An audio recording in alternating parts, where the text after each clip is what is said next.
can't buy. It resides between my eyes. Walked through the fire, came out better on the other side. See, life's like a beach if you find the sand. And right now, I feel like $100,000. You are listening to Inspired Insider with your host, Dr. Jeremy Wise. Dr. Jeremy Weiss here, founder of InspiredInsider.com, where I talk with inspirational entrepreneurs and leaders and how they overcome big challenges in life and business, like the founders of P90X, Atari, Baby Einstein.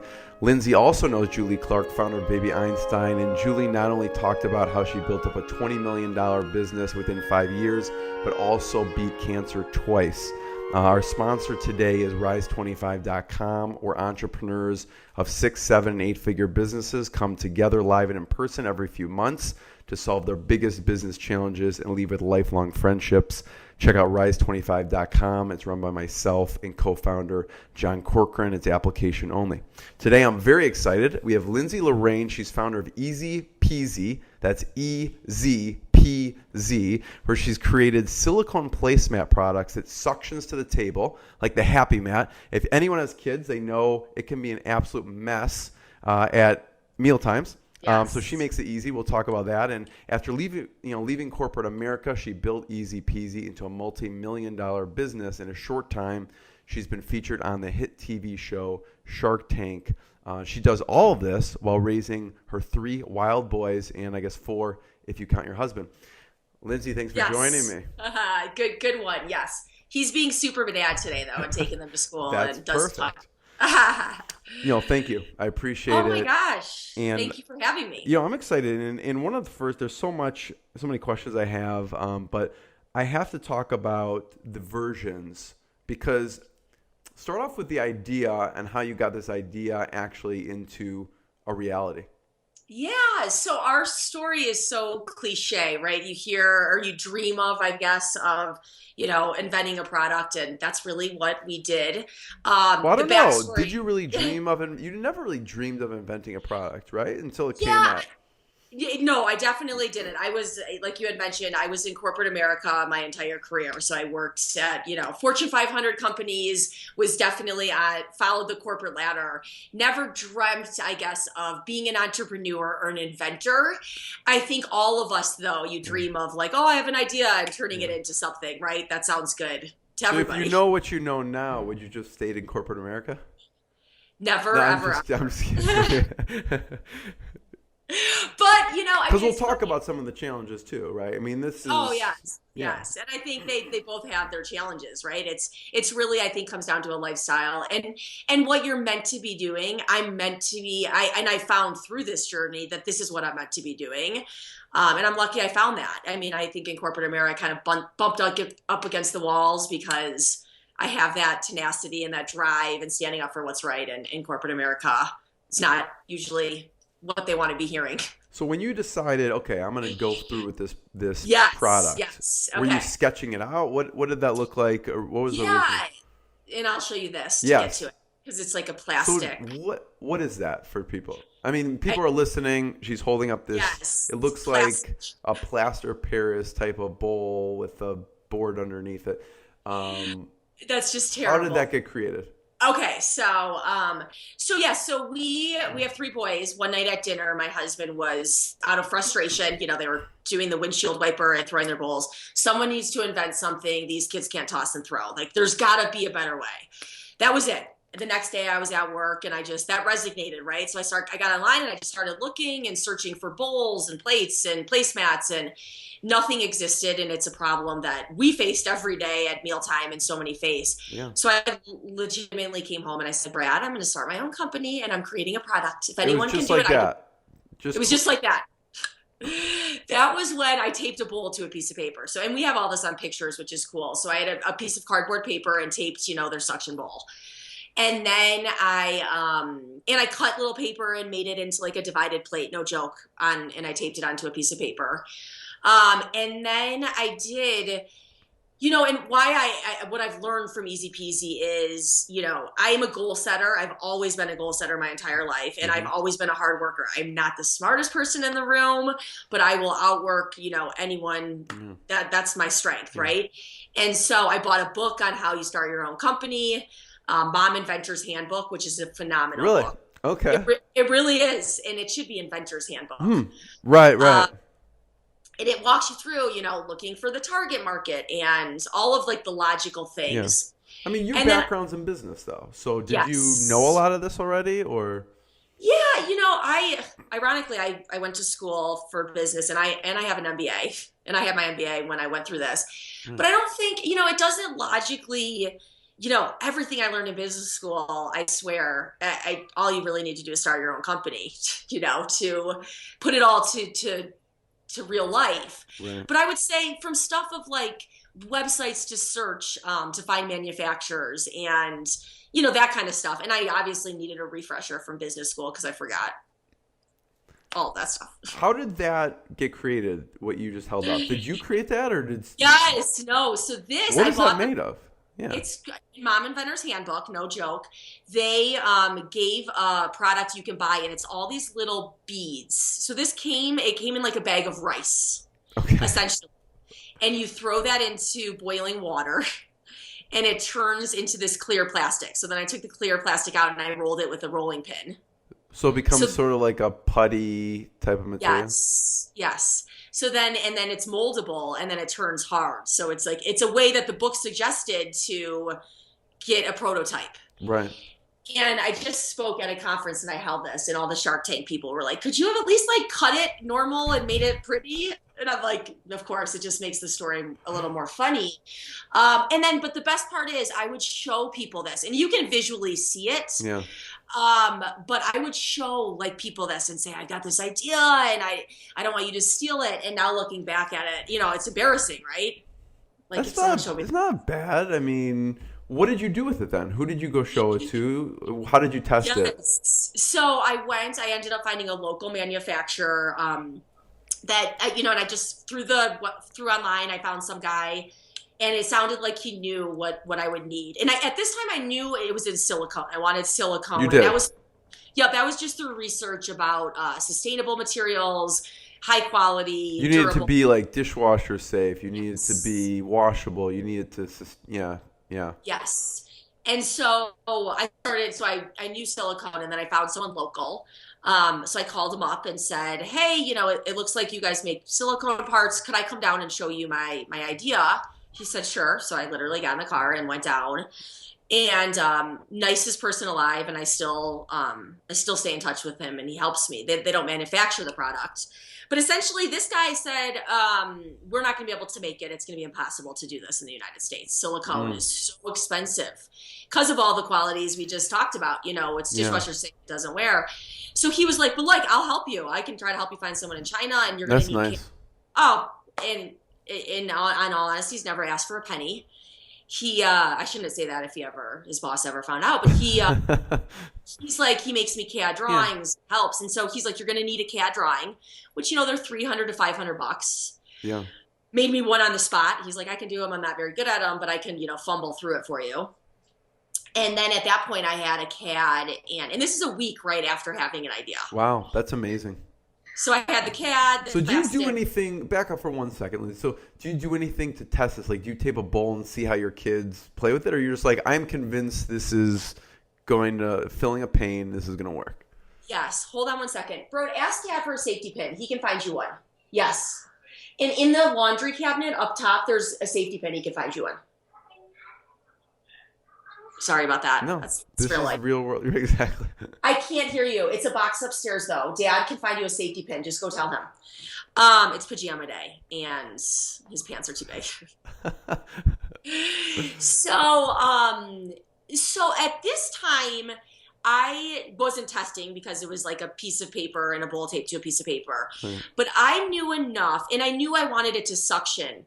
And so I knew a few things. I knew that we struggled at home from the throwing of plates was a big thing, right? That every parent struggles. And probably you do, right? Girls are a little probably tamer than boys, but yeah, but they definitely get knocked over or whatever. Yeah, exactly. Throwing, not as much, yeah. Right, but just like that at the core was like, okay, this is a problem to solve. But for me personally, what I really wanted to solve was I did use a placemat and a bowl on top of it because I'm a neat freak. Yeah, we do too. Yeah, for sure. Yeah. And then they would be like mismatched. I'd have like a car's placemat and a plastic bowl, and it was so non-visually appealing at all, right? And that stressed me out, I found. So it's like the environment is stressful to eat in, and then they're making a mess, and then I can't even relax after because I have to clean it up because it's disgusting. Right. So like take all of those things, and I'm like, I want something that looks beautiful, right?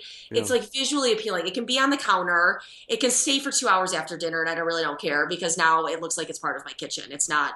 Right? Right, yeah. And then I want something that works. Yes, that's it, Road. And then I want something that works. Obviously, it needed to work. And so that was and that was getting the plastic. And at this point, right, we weren't sure if it was really going to work. I mean, and there were so many stages of like, is this going to be feasible and all of that. And so at this point, we weren't testing it because it was plastic. But I wanted more than anything like the all-in-one to capture the mess. Yeah, yeah. So then the guy that did the cats, he goes, look, I'll put you in touch with someone. And I'm giving you a really long version. Go ahead. No, I love all these details. Yeah. Usually I skip over this. No, this is the nitty gritty stuff. Yeah. And so this guy's like, hey, I'll put you in touch with this guy. He knows silicone so well. He's 70-year-old, retired, does stuff in his garage for fun. This is someone in the U.S. though. U.S. Okay. Like 40 minutes away. I'm like, give me his number. Someone in their garage is an expert in silicone. Yeah. I swear to you, right? Oh my God. All real life. And then I call this guy again in the parking lot. I called this guy and said, hey, I have this idea. Can I come over? And he said, yeah, come on by. And at this point I went, and I'm not joking, Michael's was right across the street. So I went to Michael's and I got a harder canvas. I got like a canvas you paint on. So it wasn't just paper with the bowl. Right. It's like a hard canvas because we ended up dropping it into a mold to make it, and we needed something hard. And so I went and met with this guy, nicest person alive ever, and he made me a huge mold, and we poured silicone into it, and I had the canvas with a bowl taped to it. And so he helped me, and then we got the product. I actually might have it here. Can I go check? Go ahead. Is it going to destroy the No, you're good. The video? You give us a tour. The tour of the ezpz. Oh yeah, there are more fun videos. This is a great. I hit the jackpot. Prototypes. So yes, and this is still within like 3 weeks of you coming up with the idea. Yes. Yeah. Wow, that's pretty good. That was the first one. First one. Wow. Out of his garage. This guy did a good job. He's amazing, right? So then I'm like, oh my gosh, it gets better. We pull this thing out, and it's like, oh my gosh, we can lift tables. It suctions to tables. Wow. Did he mean to do that, or just is the material do that? It's a lot of, it is physics. So we knew we wanted it to suction, right? It doesn't look like anything's crazy on the bottom to make it suction or anything. We just got our utility patent on that. Wow, congratulations. Which a lot of people That's doubted. Huge. It's huge. Well, the Sharktank, I remember they were all on you about stipulations and we don't have to get in that right this second, but I definitely want to hear your experience because I don't want to say destroyed you. I mean, they just ripped into you pretty bad on the show. I felt bad for you watching the episode originally. I'm like, ugh, I would not want to be her right now. I tell you that. See my eyes? This is me. I was like, the whole time, I'm like, with Shark Tank, my one regret, and I guess it's who I am, so people that know me, is my expressions. Like that I just didn't logically think. I'm on TV. Literally. Right. It's raw emotion. Right? It's I was working a trade show once, and the girl had no idea I was on Shark Tank. And she came over across the booth, and she goes, you know what? You could never be on Shark Tank because you're so animated. That's what she said. Well, because I was so animated. She was watching me talk to people all day, and she's like, you're way too animated. I'm like, have you seen the episode? I was on it, and I got thrilled. I got harassed from, like, Twitter people and, really? I mean, mean people. That's, like, the other side. That was a huge learning experience of, like, cyberbullying. What were people saying? I mean, I was called any name you could ever be called. Any name of, I was any name you could imagine. I got handwritten letters that my dress was too short. Handwritten letters? Yeah, that my dress was too short. Like that, before I even went on, actually, it started airing on the East Coast. And I I couldn't, we had a huge party, right? So I had all these people around, all our friends. And I saw like 2 messages come in. And the only 2 things I saw before our party started was, where's this girl's pants? And like, her dress is too short. Did this girl forget to wear pants? And I was like, oh my God, I didn't think my dress was too that. It was a swing dress. So it was when I like bent down, and there were angles where I didn't really necessarily think about as well. So anywho, that was the lesson. Thought? Yeah. Who thought? Never thought. So back to the fun stuff. Right. So in reality, we had this. Yeah. Put it on the table. We're like, holy crap, it suctions. It like accomplishes everything that I dreamt of, right? It suctions. Yeah. And then I brought it home and started having the boys eat cereal out of it. Yeah. Like, oh my God, it's catching all their mess. And so then we ended up actually I found another guy, no joke, out of his garage. I didn't know there's so many like silicone. This guy is a wood experts. whittler. Okay. He was a whittler, and he whittles wood. I'm serious. Because I had this, and at this point I had someone in China. So yeah, what'd you do with that other one at this point? The silicone one. What do you do with it? So I had that. I'm like, okay, we've got a product. We know it will work. This is like, we're it. So now we need to put all the dimensions in and create the design. Mm-hmm. And so that's what you do with CADs, right? So we had CAD drawings that show the design. Yeah. And then we had our manufacturer, but I'm like, I don't want to get a prototype made in China if I haven't even seen like the dimensions in the US yet. Hence the wood whittler. So I needed to figure out a way how to manufacture this in the US and see like logically what it looks like with the dimensions sending over. So this person literally. So you could tweak the dimensions, is that wise? Yes. Yeah. Yes. Lunch bags are all by the door. Backpack is made completely ready to go. All of the shoes are lined out, untied. Jackets are there. So I'm like, all they need is socks and to tie their shoes in a jacket. And I actually have all of their drinks and their breakfast like on the table. We could find a way to just throw that out the door and not make things happen. So right? Okay. So anyhow, back to reality. And so I meet this, so the wood whittler, I go find this wood whittler and we go to get the dimensions. So then we tweaked it. So then we got the dimensions and then we sent the CADs off to China and then they sent us, this was like one of the first ones. So how did you decide on the manufacturer in China? Was it through the relationship of that guy or do you just randomly search? I ended up randomly searching. This is another pretty crazy story. Again, I usually skip over all this, but I found someone online. And it seemed great. They were like, oh, we make Sharktank products and, you know, the whole. They say the buzzword. Okay, you got me. Yeah. Totally. Gosh. And so I don't know if I sent them stuff or whatever. And we were having a conversation. I'm such a gut person, like a gut feeler. And I was like, they're sketchy. I can tell, you know, within a week. And what? Chase is not going to school. Oh. Okay. Well, I got to get out of here. Oh, it's so funny. We go through this every day. Like, what? No, it's like a terrorist. It's like a terrorist negotiation. That the message just that was Chase is not going to school now because he's freaking out. Okay, so we ended up. So the gut feel was you did not like this person, right? So, but they seem so legit. So I get on LinkedIn. Find one person with this company's name and reach out. I said, hey, you know, I'm starting a company. Are these people like real? And he's like, don't ever say I sent you, stay away. Wow. Run from these people and contact, you know, who I contacted. He said, they'll give you the best pricing. They're good people. And then randomly I got another connection through my dad and they were like, they couldn't beat the price, but they're like, we know these people. They're good people. Yeah. And so that's how, it was just one of those random things. Love you. So was that first one was, who sent you that one? The one you ended up going with our manufacturer now. Okay. That we use. That has become like part of our, they're just such phenomenal people. And that's been a huge, you know, I would say we got lucky, right? I like to use the word luck because I think you create your own luck, right? Yeah. So we did get lucky and we found a manufacturer, but I just told you the backstory to get there. Right. So how many prototypes now until you get your final version? Yeah, so like paper on bowl and then 2, 3, 4. Yeah, so from the manufacturer, like now that you're at the manufacturer, that was the first version, right? Yes, and then no joke, the second version. And the second version? Is what we went with. Wow. And what did you want to improve on that? It just make it thicker or? Yup. So just like all the logical stuff. I mean, it was, you could just look and tell like this base needs to be higher and this, you know, is all empty. Yeah. And so we made, and I'll show you the real one.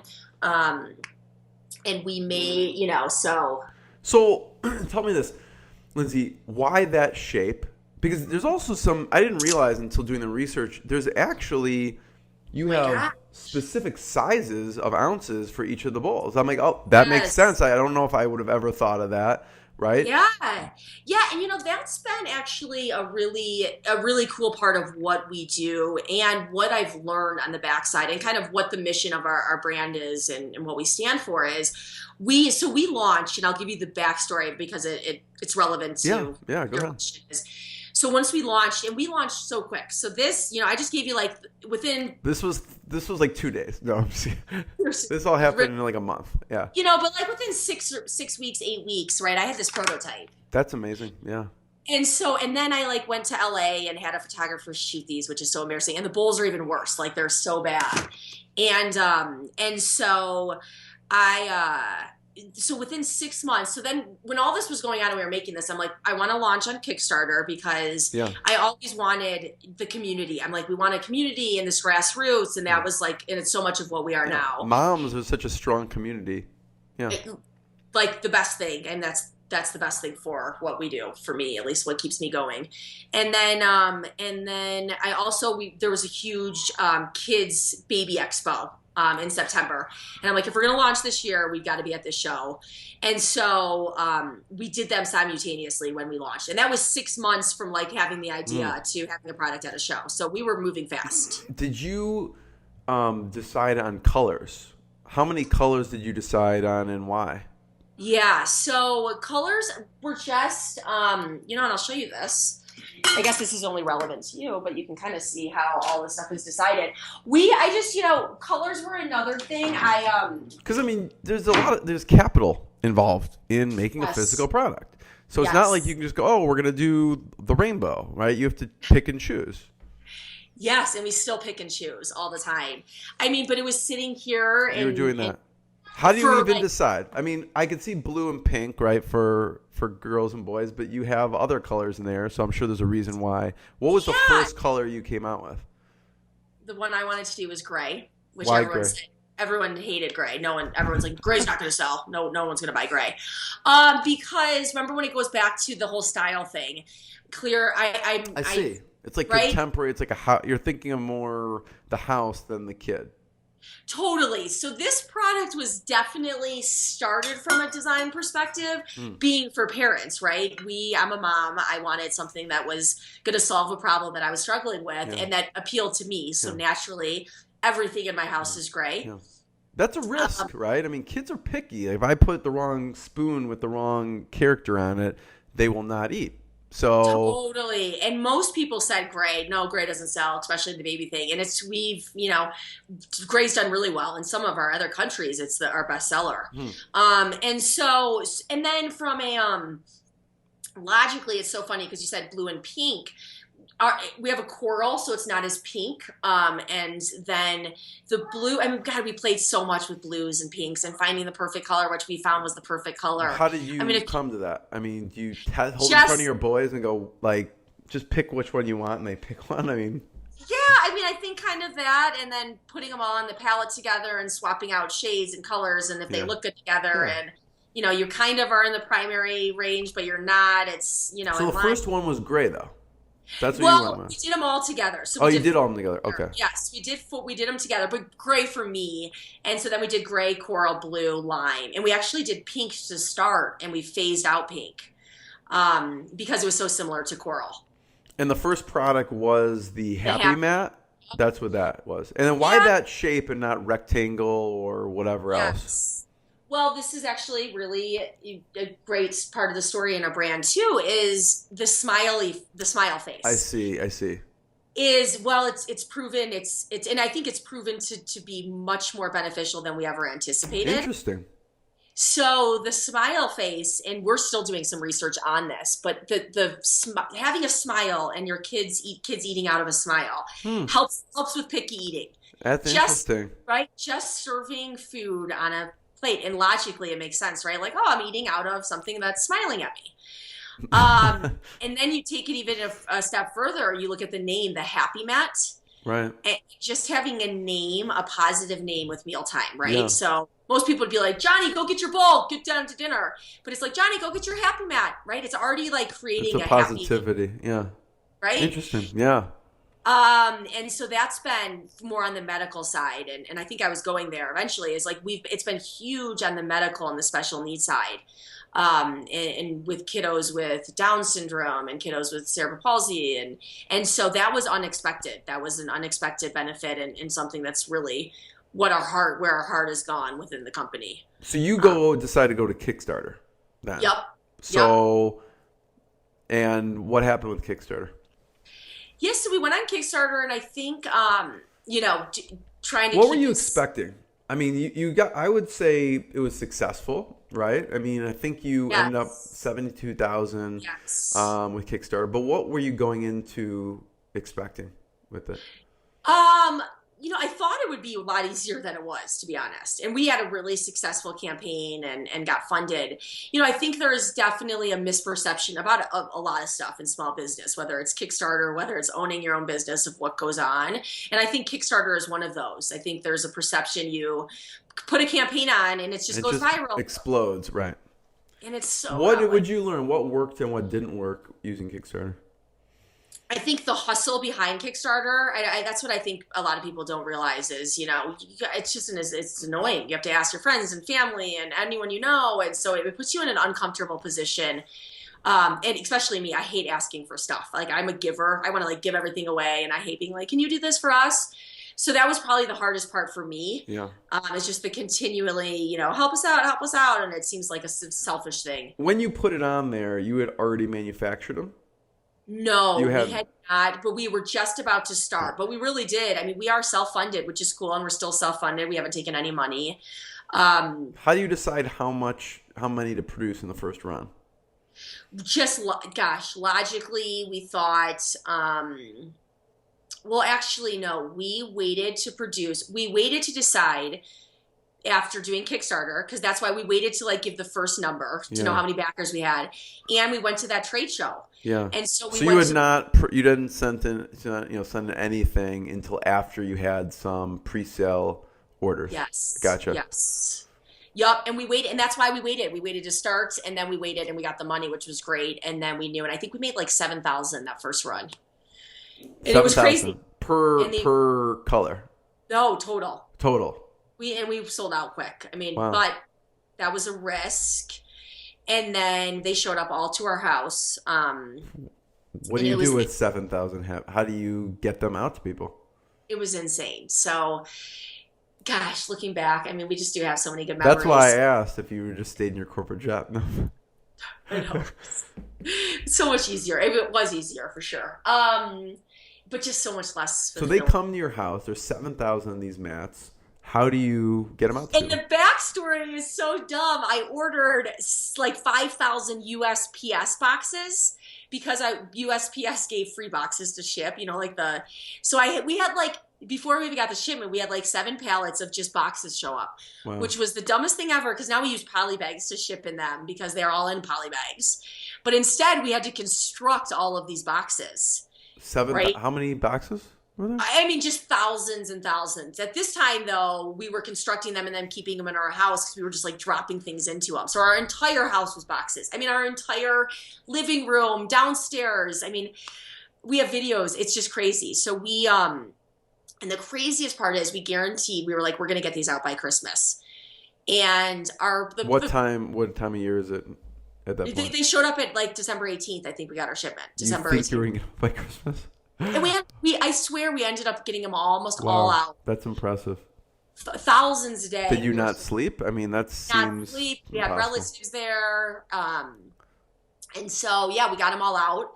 And, in 5 days, I think, because we were still shipping on Christmas Eve. And then and then we ended up, we're okay, we're going to need to move out of our house. This isn't feasible and it's just miserable. And so then we ended up getting a rental house for a second. Really? A rental house? Just for the packages? and things. Just for the packages. But then my brother was doing fulfillment, so it kind of worked. I'm like, oh, you can stay in. And then that just lasted for, I think, one shipment. And then we ended up getting a warehouse. Yeah. Yeah. And now we're going to a fulfillment center. So we've had a warehouse, and now we're moving it all to third party. So why the fulfillment center now as opposed to, because obviously you probably thought about that when you were moving into the warehouse also. Why did you decide on the warehouse? Yeah, and I love having the warehouse. I do. I mean, I'm looking pictures at it right now. It looks really nice. Yeah, and well, our lease is up, so that was one of the reasons. But I think the fulfillment center, we've already transitioned some of our business over, Bye Bye Baby and Nordstrom, and it's been a huge weight off of my shoulders already. For sure. So I'm so excited to start transferring everything over, and it's one less person I need to be accountable for, bill we have to pay, with electricity and all of those kind of stupid stuff. But just at the end, they know what they're doing. And I'm so excited. Yeah. So Kickstarter. Oh, my dog's scratching this is our life. Now my dog, little Yorkie. Come on in, bud. Okay. So you Kickstarter, Expos. What else worked to get the word out on the product? I would say what other platforms? I mean, you're probably on Amazon, I assume, and other. Amazon. Yeah. We were on Amazon. I think, again, when I started this journey, I wanted it to be so just grassroots and people sharing because they wanted to share because it was a great thing, not necessarily because they were getting paid to do it. And that was an eye opener for me about how all of everything works and the amount of paid placements that. You mean in stores? In magazines and everything. I think I didn't realize as a consumer that everything is paid, essentially. Right? So you're reading an Ice Weekly magazine and it's top 10 celebrity picks, and those are all paid placements. Yeah. Right? I could see yours going crazy if someone's like, oh, Julia Roberts is using a happy, or whatever it is. Yeah. Totally. And we don't really pay for that though. I'm like, I'm not going to pay. I can't, and it's, at the core, have you had people reach out because they just use it organically? Totally. I mean, we were just on. Whoopi Goldberg just featured us on The View. Yeah. Right, and that's real. And again, I'm the most honest person alive. I cannot tell a lie, and so I struggle of I'm not going to pay for an ad that says we're the top celebrity pick. Well, that's right. Not real, right? It's incongruent to you. And it's it doesn't sit well. I'm saying we're something and we're not. I'm not going to, anyhow. So we haven't really gone down that avenue. And that's an avenue that so many people travel. I'm not saying it's a bad avenue. It's just an avenue that we haven't necessarily pursued. And so we give mats to people. We give a ton of mats. Hey, give us a mat. We won't pay you to post or share. And on the flip side, I understand that people have platforms, and that is a business model, right? They are using their platform and their audience. But at the flip side, too, we have tried to get as much of people wanting to share a story or whatever it is. And it's worked. I mean, we've gotten a lot of organic features and sharing and stuff. Where can people find and buy it? So obviously Amazon, where else online or offline? Amazon, our website, and then we're in about 800 boutiques, so independent retailers. Mm-hmm. And then we're in Nordstrom and Bye Bye Baby. Are probably our two largest customers, and then in 30 countries. Which was the most rewarding to you to get into? Gosh, that's I think from just a personal goal standpoint, I'm a Nordstrom loyalist from a consumer standpoint, so that was special because I love Nordstrom. Bye Bye Baby's been a phenomenal account. I mean, the people behind the Bye Bye Baby. It's perfect fit, yeah. Perfect fit. And then our boutiques and independents, I mean, they are just they've been the heart of our business too. And they're the whole local businesses and shopping small. I mean, I've become a small business advocate now that I'm on this side. And so it's hard to say a total favorite because without the 800 boutiques, we would be nothing. And so, yeah. It's amazing. There's so many questions here because we can go the product route because now you have one product, 4 colors, but you've expanded the product line. I also want to talk about Sharktank, but stick on the product for a second. So when do you expand to the second product? Yep. How do you know? Well, and we came out, I mean, our product is so unique in this sense, and it's overwhelming. I mean, we're overwhelmed every day because, I mean, just think logically of a product. I can grab a pen or anything. I mean, a pen's maybe not the best thing, but there's not a lot you can do with it, right? You're like, okay, you can make colored ink. You can make a few different things. But with this product, you can do so many things. Right. And I mean, like, you could do a square face. You could do a face that doesn't have round things. You could do a smaller version. You can do a round version. You can do a bowl. You can do pet mats. You can do craft mats. You can do chevron print. You can do, I mean, it's right? Yeah. Am I overwhelming you just saying that? No, I mean, it's the entrepreneurial ADD worst nightmare. Yeah.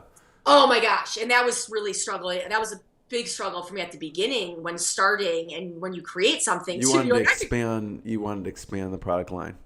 And like I was wanting to do everything. I was like, we're going to do lunch snacks, and you it's like you get excited. So what do you decide to create next? What's the second product? So then we came out with the bowl, just logically. Okay. And then the mini mat, and it goes. A lot of it. The mini mat was third. Yeah. Okay. And that, so kind of going back to brand values and what we stand for. This is our flagship product, and I love this product. We still use this in our boys. You saw them; they're 4 and 6. Yeah. And we advocate for ditching the high chair tray. So, our society, you saw our morning; it's absolutely chaos, and so we actually getting involved with our speech and language pathologist, and just because she's on our team, the importance of family mealtime and sitting down as a family and eating together. And there's no need for a high chair when you have this product. And there's some phenomenal chairs on the market now that you can have your kids sit at the table with you with a mat. Right. And so that's why we came out of the gate with this of like, ditch your high chair tray. We have campaigns like ditch your tray. Logically, it makes sense to have your kids sit at the table with you versus the high chair anyways. And so that's why we really wanted to message that and the importance of that. Now, enough people said we really like using high chairs and we like eating on the go. And so this is the mini mat, and it comes in like a reusable bag. Yeah. And then that's the circular one, so it fits on the tray of a high chair. Yep. And then, like you had said, it's sized importantly. So it's 2 ounces, 2 ounces, 4 ounces. Yeah. And again, that's just making products that are thoughtfully designed versus all of the cheap junk that's produced. Yeah. I could go on and on. Yeah, no, it's really interesting. And so I could see with Kickstarter and the Expo, you put in a certain number of products to get produced. How do you decide on the bowl? Because again, capital intensive, colors, what do you do there? I literally was winging it at the beginning. It's a joke, and now we have someone that does all of our forecasting and. But you were winging it off of something. Yes, but what did you do? But I would just be like, this is an example. I would literally be like, we can, I probably said this. We'll just order like 5,000 bowls, legitimately, right? 1,000 of each SKU. That's what I would have said. Like, oh, it's not that much, whatever. Versus Tammy now, who does all of our forecasting and projections and everything. She's like, 1,000 of one SKU. Do you know that X amount is ordered per unit per day, and that how many days of inventory that is, right? Right. So then logically, once you start looking at that, you map it out. Right. But at the beginning, I mean, it was, and I was doing all of the forecasting. I was doing all of our accounting. I mean, I was doing so much so it was a lot of, who cares? It's 1,000 SKU. I don't have time to put this on a spreadsheet and map it out. But I mean, even with that, like when you launch the bowl, there is no forecast because you haven't released it. How do you what's the process now? Do you throw an email out to the list of people and you do pre-orders, or how do you actually launch a new product now? Well, and back then we ordered 50,000 after that 50,000. Wow. Yeah, which was insane. So we ordered the 7,000, and then I was like, I felt a little pressure from my manufacturer. I'm not knowing, like, I'm getting a 50,000 unit order was like, now we order so much. But back then I was like, I need to show them that we're committed and that this is real. And that was a little scary getting through all those 50,000, and we got through them. And then that was when we really kind of started taking into more consideration of what we're doing, and then, phasing out pink because pink's close to coral, and making those decisions early on. We do stuff very quickly, and that's the benefit of being small too. How do you launch a new product now? Like if you're coming out the pet. I mean, you have. I don't know. You've already come out with the pet bowl or whatever. Well, you know I guess what? that's a bad example because Actually, it's not in the. But I'll give you an example of the challenges of the small business, and this is what I'm legitimately facing today. Yeah. And this is going to be kind of sad for a second. Go ahead. We want the real story. We don't want to keep it happy if it's not. So new products. We just launched a playmat. We launched 2 new products, a book and a playmat. So we have a book, which I don't have. Yeah, the playmat is like the flower. Yeah, I saw that. Yeah, and it's great for beading and sorting and playing. And so we just launched those. And then we have a book, which I have somewhere in this office. I'm an author. Yeah. And it's Fun Ways to Fill the Happy Mat, and it's written by our feeding and speech therapist, and it's beautiful, and that's on the market too. And so, here is one. Yeah, talk about the playmat. So how do you launch the playmat? Yep. So, and we're doing it right now, and we have a lot of work to do behind it, and that I haven't been able to get to. And so that's the sad part of the story I'll talk to. And so I think, and then this is our book, which is just beautiful. Nice. Right? Yeah.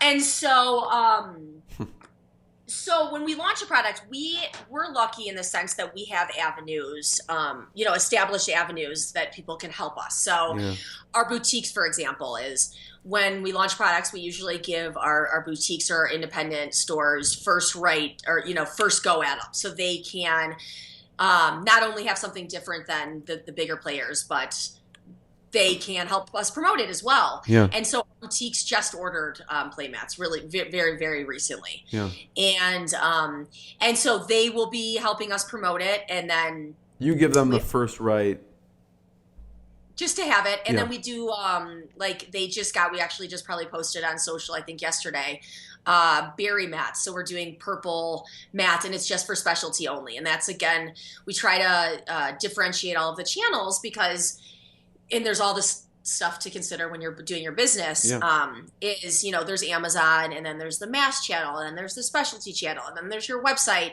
and all of those channels work very differently. They have different margins, they have different consumers, and it's challenging to try to make everybody happy across all of those, right? Small people don't like Amazon, and there's challenges with Amazon, and so we give the boutiques special colors. And then in regard to bringing out a new product, we've got to do a lot internally, and we have yet to do. I have so much planning, and honestly, if you read my to-do list, it would say, playmat launch. But and the sad part of the story is, all I do is legal bull crap all day. I mean, it's legitimately all I do. Literally all I do is defend myself against someone that's stealing from us, lawsuits, counterfeits. You name it, that's what I'm dealing with. And it sucks. It totally sucks. Last night I was like, this is sad that this is like the journey that it's become. And it's a disservice to like all of our consumers in our community that like I want to be developing and creating. It takes all your energy and time away from what you wanted to be spending it on. And then it's like they're winning these big companies because that's what they want, right? In the emotional part, but it's kind of impossible. I mean, in one lawsuit, I'm personally named, which is insane. So it's like you can't really ignore this stuff, right? I mean, this is for like you probably can't talk about it, but it's like a product thing? Lawsuits are public knowledge. Okay. So technically, you could probably Google and find a lawsuit on anyone. I mean, why would you be personally named in... So I think this is okay to share the story. If you're worried about it, don't. I'm just not like a prying standpoint, but from someone's thinking like, okay, how do I protect myself if I'm a small business owner, or you can't type of thing. You know what I mean? Well, no. Okay, so this is relevant, and if it's fact, as long as everything's fact, it's fine. So this is our scenario. This is my life right now. So we have a product that's really well received, does well, right? We have a pending utility patent. And this is where, and I'm going to give I'll give the real world of what goes on, because I had no idea this is what goes on. Right. So what large organizations do, and this goes across the baby industry. I think it's shocking more because it's the baby industry. You don't expect this to be cutthroat type of thing. You don't, because it's like the baby. When I started, I'm like, I have kids. I have 3 boys. You just saw them. No one's going to steal from me. Literally, I said that out loud to people. Like, no one's going to, I'm a mom. So we have a utility patent, and the utility patent protects against the suction of the product. Right. No one thought we were going to get the utility patent. And I had people from other organizations that were interested in acquiring us saying, we've done some research. We don't think your patent's going to clear. We're not interested. And I fought to get the utility patent. I mean, I went to numerous lawyers to go to the backstory of like what it takes, finding the right person to be able to write it and that whole process. So there's all this skeptic with our utility patent. So earlier this year, a mat comes out that would be violating our utility patent if it does clear. At this point, it's just a patent or an application. And it was from a big company. This was like a large company. Like, okay, this is a big deal. So we send these people a letter because with patents, if patents are published, so if a patent is published, it is public knowledge.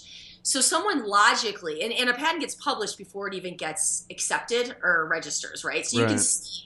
So people logically make decisions. They say, I'm reading this person's patent. Yeah. I don't think it's going to go through. So I'm going to make the decision. They make a bet.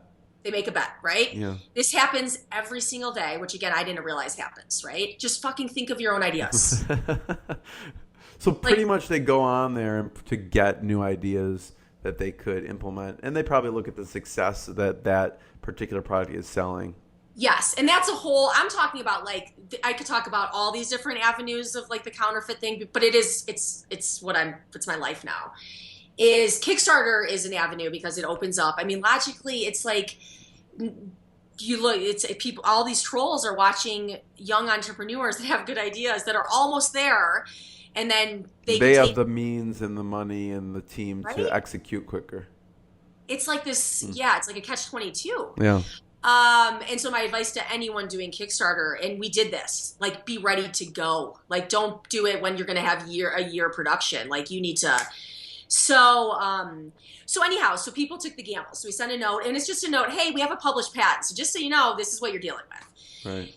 And then people, they started posting, or companies, and this happens not just for us, we'll post on their social medias. In our community, right, we have 80,000 people now, moms, start commenting or voicing their opinion when they see these products, right? This looks like easy peasy. Again, we have nothing to do with this. This is like our community of consumers. Right, yeah. It's not going behind people and saying, even though, trust me, I would love to. You bring it to their attention, which is fine, yeah. But no, and I mean, it's like you didn't have to in this case. I just recently they posted, and I told people to stop doing it because I'm in like a legal hot mess, and they're like, "You can't tell us what to say." You know what I mean? Like these are moms that I don't even know. Yeah. Right? On Facebook from where knows. So all this is going on.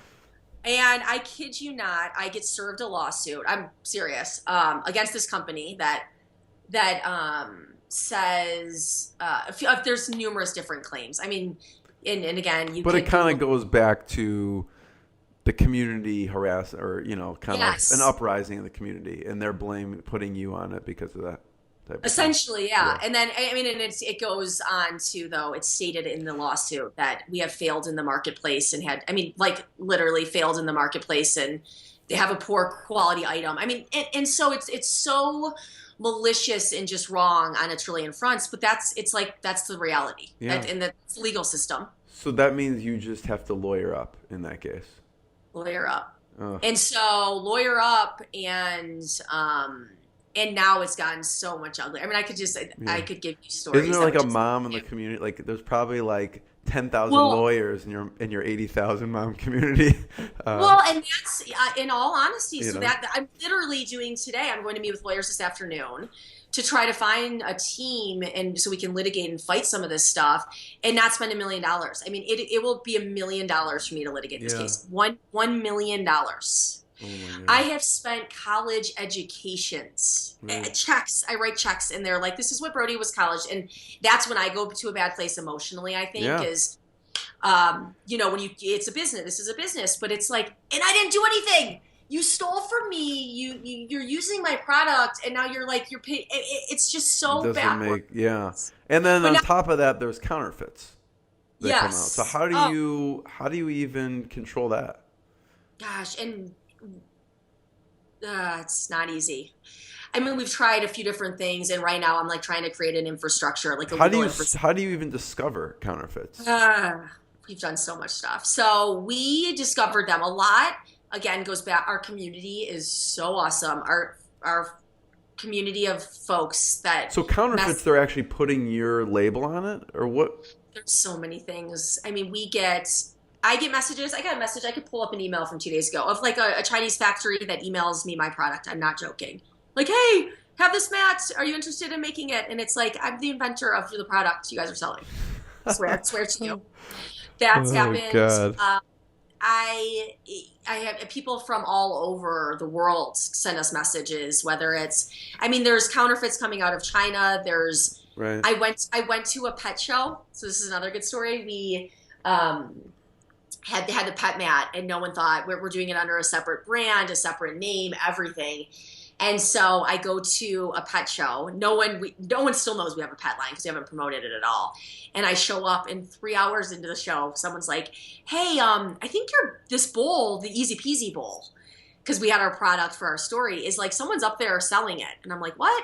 And I go up, this guy, whole brand, our product around pets and selling it, the Yuminator, and saying he invented it. He won an award at a pet show. Not my invention, the Happy Bowl. I mean, it's crazy, right? And so that's a confrontation. I mean, I confronted the person, and now that's what I was dealing with last night. This guy. Because then I had someone from Austria, Germany, send me a note ratting him out, a random consumer. I mean, it's just crazy. I mean, those are some crazy stories. And it's so I have to create an entire infrastructure. And we've had legal, like online agencies monitoring. We've done investigations on factories. But then it's like the dark side. Oh my God, it's so gross. So gross. I could tell you so many like stories. I could actually listen to these all day. Because there's so many good ones of stuff that society, of the people behind some of these scams too, like US. So there's like the China stuff and all of that. But the juice of like what goes on, I'm like, that's why I'm like, the story's gotta be told of some of these crazy stories. How does that person in particular get away with that? I mean, he got it far enough to where he's at a show, selling it and telling people that he invented it. Yeah. So now with him in particular, I mean, I could tell you, this is hilarious. So with this person in particular, I always go to the core, and this is at the core, I never understand this. Like I told you, I've never told a lie. Like I can't lie to like my dog, like I can't. And so for these people to be lying, like not only lying, saying I invented this product, lying to everything they're doing in their life, whatever it is, in their graphics, and they're stealing our graphics. I don't understand how people live with themselves, right? That's like at my core, I'm like, how do you go to work every day and do this? So for this person in particular, right, that's where I come from. I'm like, how are you living with yourself? And so this is actually a kind of a funny story. He had just had a kid. And so I said, look, because I said, legally. You confronted him at the show. Oh, yes, we're having a conversation. Yeah. And he says, you can sue me. Literally, he said, you can sue me. It's going to be years. It's going to be tons of money. And I'll just file bankruptcy. Literally said that. And I just sent that to my lawyer last night because now we're dealing with all of this. And so, but to him, I said, he had just had a kid. I said, look, if anything comes out of this, I hope that you can raise your child to be an honest, good human, because this world needs so many more good people, unlike a lying, son of a bitch like yourself, essentially. So then the guy sends me a note, like apologizing that he wants to work together, and a picture of his kids, and he's really thought about everything we've done. So for 2 seconds, I'm like, oh my God, he has a conscience. And then no joke, this is like last month. A week ago, I get a thing from a girl that's like, this person, they're trying to just get European distribution everywhere, and you need to stop him. And she had his name as a bad man. And I'm like, okay, clearly he hasn't stopped. That email he sent this kid was a total lie. I know. I love it. I mean, this is crazy, and this is reality. But so when does Shark Tank come into play? What was the decision to go on Shark Tank? I could tell you another great story if you go want ahead. to hear. Shoot. Do you want another one? Just because, and then I got to plug in my computer too. I love sharing these stories because I don't get to tell them to anyone. But this is actually a really crazy story, and this is the stuff where I'm like, this should be a movie. So, let me get to see my house. We get the grand tour. You get the grand tour. in shambles. So this story is probably the craziest story out of all of them. And it's going to go into Shark Tank, or is somewhat relative. So we launch in September, October 2014, right? And November of that year. So 2 months after we launch, I get a note. I'm just telling you the whole story. Do you have time for this right now? I have, yes. Okay. Definitely. Yes. Because you're getting like the story that no one ever gets of like the backstory to just understand the emotional. These are the best. Yeah, these are the best stories. If you have time, I have time. Yeah. I am gonna have to get going after this. So we are at a park. I'm at a park with my kids. I just remember this perfectly. And I get an email, and it's like, hey, I think I got from my brother. He's like, my mom's a kid I played soccer with, his mom's friend, one of those random people, got an email and says, it looks like your kids and it looks like your product. And I get the email. I'm like, holy shit. I'm like, it's Brody. It's my son. It's our product, the Happy Mat. And the logos weren't even chopped out of it. But it's our Kickstarter video it's all black and white with me all in the background, and it's all voiced over. So it's like, are you sick of spilt milk? And it's me pouring, but it's someone else's voice, right? Totally photoshopped the video. And then it's like, order your mat. It's a direct response. So if you've seen like Snuggies, which actually is a company that knocks people off every second. My friend's going through it right now. Really? So I get this and I'm like, oh my God, what's going on, right? And this is like a month after we launch, right? So I wasn't expecting this. So I get home, I'm frantic. We find the people on the internet, the server. This is just all a great story. So we reach out to like the server people. And I'm like, hey, this is my company. This is my product. This is my kid. You guys got to shut down this website. They reply literally with the person's name, phone number, email, who built out the sites, right? They're like, this is the person behind it, and we'll shut it down. So they shut down the site. They gave me this person's name. I will refrain from saying his name on the show. I look it up. He's pictured with Kevin Harrington, as seen on Shark Tank, all over. He has pictured this person on the set of Shark Tank with people, right? I'm like, is this real, right? It gets crazier. So I get this guy's phone number. I have a 20-minute... What was he trying to do? Well, essentially, they hired this agency called LifeScript. Like, you could find them on Facebook. They have, like, millions of followers. And sent out an email to thousands of people to see how many people would test and click and buy. A fake ad with our product. And it was called the Silly Mat, not the Happy Mat. Right. Then they were going to make a commercial. They were going to make a direct response commercial that said, are you sick of your mat? Da-da-da. So they were doing this market test, which is how we got the email that they never thought we would get, ever, ever, ever in a trillion years. Then they were doing this commercial, never thought we would see the website. They would have swapped out all the pictures. Wow. So I've got a phone call, a 20-minute phone call of this guy that's been pictured with all these people, just like, I'm sorry, everyone's hand's been slapped and da-da-da. And just never, they think this is like a mom that has no idea what they're doing, right? We're going to... So they were testing the idea to knock it off? Is that what they were doing? Yeah, and they were going to make it. They would have done a commercial, and then next thing I know, I would have been, it would have been the Silly Mat. Wow. Wow. And so at that time, though, right, that was a scary time because we didn't have a design patent or a utility patent. So it was literally like, we can't do anything.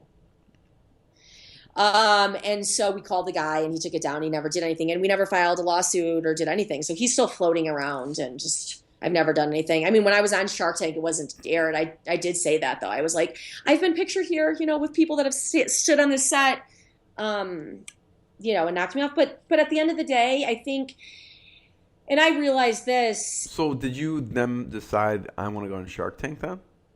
That had nothing to do with it. Oh, okay. That was more of just, I was giving you, when I was on Shark Tank set, yes. I gave that story of like, counterfeit issues are real. Yeah. I have been... someone knocked us off that it was actually pictured with you guys here. Right. And so, but I think, and I think, even me, I think I had a glimpse of even that, like through this whole thing, you think there's like this authoritative figure, right? That has your better interest in mind, or whether it's with food you're eating or the legal system. and it doesn't exist. It doesn't exist, right? But and that's the shitty You're now part. hardened, right? Right? No one's looking out for you. No one cares if this person knocked me off, or no one cares. I mean, it's just no one cares what poison's being put in your body. No one's watching out. It's like really, it's been a very eye-opening experience on a trillion fronts. And so, and my whole thing is eventually I want to bring awareness to this, right? I want this to be like, I've got all these women and these small businesses and sharing these stories. So just the consumers become more educated, right? Yeah. And so if a consumer looks and says, who made this product? Or this is sketchy. Right. Like that's my next mission in life, is bringing more awareness to the whole small business side of the business. It's crazy. So I know we're about out of time, even though this could go for another 5 hours. Yeah. Tell me before and after Shark Tank. Yeah. So Shark Tank, in all honesty, I wasn't sure if Shark Tank was the right forum for us. And I was very vocal about that with the Shark Tank folks, in the sense of, we went on Shark Tank, and again, this was all communicated. We didn't necessarily need help in the baby space. We didn't really need money for that matter, right? So we are self-funded, but now we're cash flow positive.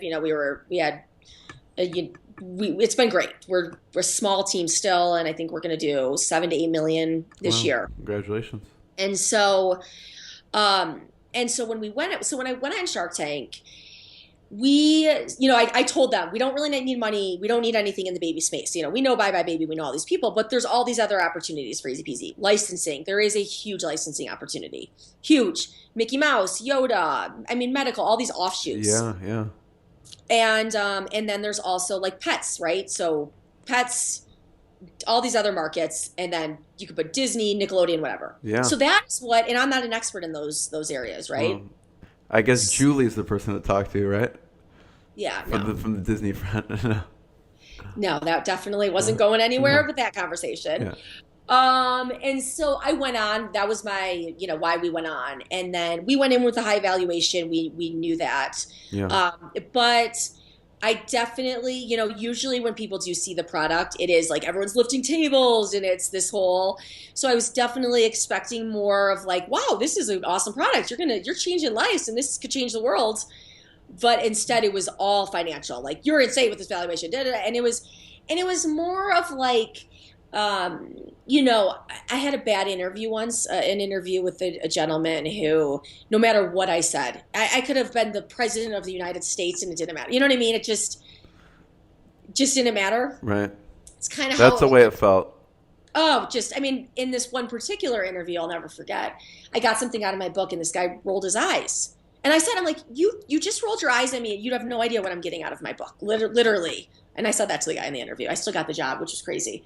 But it was like that, right? Like, you don't even know what I'm going to say, and you're already rolling your eyes at me. Like, well, because you also don't know, like, from the audience perspective, I'm sure that lasted for an hour or 2 hours, but they only clip minutes, so you don't know if they're clipping the parts that are the most controversial or whatever the case is, Yeah, I definitely, I wasn't necessarily thinking about that out there. I was thinking, holy shit, this is not going the way I anticipated at all. And this is just not right culturally. That was my main thing, is like, our team is so small. There's 6 of us. We talk all the time. And culturally, I don't want you guys involved, just so that was really a main thing. And then just the way it all kind of went down, it wasn't the right fit. Right. But then, I got off, and then that's pretty much it, though, if you don't take a deal. But there was a positive side of things, right? Did it make people more aware? Did it drive sales afterwards? Gosh, yes. I would do it all over again. For me, emotionally, it was a hard 48 hours after. And that's the hard part I struggle with. Like, when people are like, oh, I saw you on Shark Tank. I'm like, oh, God, you had to watch that. Versus being like, yeah, it was great. Like, I don't need to let everyone know that it was painful for you. Yeah. Yes. Yeah. But hands down, but worthwhile. It was phenomenal. Just from brand recognition and pulling it through, sales, And the community, the Shark Tank entrepreneur community that we have. Now we just spoke a few weeks ago with some other folks. We're on a panel together. And so then we get to meet, and we've got this whole relationship and community of entrepreneurs. Yeah. So, Lindsey, I know you have to go, and I really appreciate your time. This is phenomenal. No, it's been fun. I figure we end with just a few tools, software you use to run the business. Like, I don't know what, as far as the shopping cart or software platform, or what tools, software do you use? Another thing too is I would advise to entrepreneurs is to choose softwares and platforms all correctly. And we did that from the start. We wanted a foundation that was all, very cloud-based, but all just very efficient. Again, we're very small. Yeah. And I want to keep it small. I never had my goal was never to run an empire and, manage hundreds of people. I work with my best friends. To backstory to the software. Yeah. When I had the idea, we taped the bulletin piece of paper. I emailed my friends. It says big dreams. And the email is just a terrible email, but it's like, I've got this idea and I think it could be big. If we do this, I want to work with our best friends. Yeah. This is the dream. Can we all work together? And now we all work together. They're like my two other right-hand. That's amazing. Women. Right. So our team is awesome. And so we have really efficient kind of back-end systems. So for example, we use BigCommerce as our back-end website host. They've been great. We haven't had any issues. And then all of our retailers, our independents, order online through BigCommerce, and they order, and we require a credit card for our independents, which is a little bit different, I think, where society's going, but not net 30 and POs. And so again, right, you take away 800 people that would be sending in like POs paper, and you make them order online, it creates a very efficient, more efficient. Yeah. I mean, it's so logical. Yeah. And so that's how we kind of do the ordering. Shopping cart, we used BigCommerce and then Stripe as our shopping cart, and then QuickBooks Online has been phenomenal. Yeah. So we were not only they manage all of our stuff, but from a small business, there's huge small business advocates. Yeah. Supporters. And so you have an interview, I think, at some QuickBooks conference, I believe, like QuickBooks Connect or something. You saw that. Yeah. So and this was crazy. So QuickBooks, that was for their top 10. They did a top 10 for Super Bowl contest. So 15,000 businesses applied. We were top 15. No, we were top 10 out of the 15,000. Wow. Which was huge. And so last year we were there for the top 10. Yeah. We ended up not getting it, which sucked. But QuickBooks reached out and said, "Hey, we love your story. We want to produce a commercial on your story." That's awesome. And it gets better. They came last December, shot a commercial for us for 3 days. In one of the commercials, there's a little boy with Down syndrome in it. I mean, they're just awesome people, awesome business. And then they aired that commercial all year. It's been airing on like Hulu and CBS. Wow. But then, no joke, it gets better. They switched it to broadcast in this election. That commercial aired on CBS, CNN, Fox News, CNBC. I mean, Prime time. Yeah. I've gotten more messages and notes and stuff. It's still airing right now. And so that's been awesome. So QuickBooks for our all financials. And then that's really it, though. We use Square, for some of the credit card stuff. I've just started using Evernote. Yeah. I'm trying to keep better. I do want to do a documentary, or we have so much good footage. And what about for like keeping track of inventory? Great question. We use BigCommerce a little bit, and we were using Stitch Labs for a while, which is like a third-party facilitator, but we don't do that anymore because I'll spare you the details of like just Amazon. It was Amazon, and we shipped direct to Amazon. So I may have a good solution for you on that. So so I'll tell you about that. There's a software Skubana that is kind of fits that gap, but cool. Send it over. Any other questions? No, I mean, I have a million questions, but I know you have to go. So thank you so much. Everyone should go to ezpz&nbsp.com .com. Anywhere else we should send people, Lindsey, online to check out the happy mats, the flower play mats, the happy bowls, the pet mats, or whatever else? Well, Ono is coming. So Ono is the pet brand. That's Ono Friends is the Ono. website. Okay. Yep, ONO. And it's Friends. So Ono Friends is the website. Okay. And then I would say, yeah, just anywhere you're out and about, and all we ask is, help spread the easy peasy love. And if any entrepreneurs are listening, I would just say follow your dreams and let me know if you have any questions. I love helping. And if anyone has gotten to this point, they've gotten amazing gems out of this. So thank you. Thank you. This is phenomenal. Well, let's do it again for sure. I will go deep. So I love it. Thank you, Lindsey. I appreciate it. It's been fantastic. What I got, you can't buy. It resides between my eyes. Walked through the fire, came out better on the other side. See, life's like a beach if you find the sand. And right now, I feel like 100 grand.